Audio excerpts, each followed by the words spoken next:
Antonio, per favore, il pesce, giratelo spesso, che sennò si brucia come l'altra volta, eh? Va benissimo, dottore.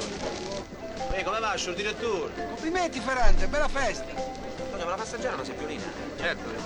Grazie. Massimo, la barca? 10 milioni di danni, sta zitto, va. Oh, non mi buffate di riso, guardate che sta arrivando il pesce, eh? La tua salute, Carlo. Voi proprio niente. Stiamo aspettando il pesce. Sta arrivando, ci sono anche le spigole, eh? Ciao.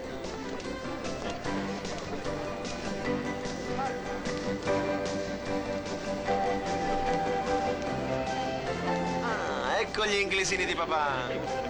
Come si dice papà? Good night, Daddy. Ah, che meraviglia, good night. Ciao bello, ciao tesoro. Buonanotte signorina. Buonanotte, dottore. Ma tu a me non mi saluti mai. Che c'è? Sei diventato troppo importante per me, eh? No, Enricone, scusa, è che non ti avevo proprio visto. A me. Effettivamente non sei proprio visibile, lo so. Paolo, ma poi domenica la fai la regata? Certo che la faccio. Sì, per questa roba.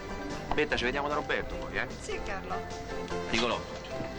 C'è sempre quella faccia, pare che è morta nonna. Ciao Giulia.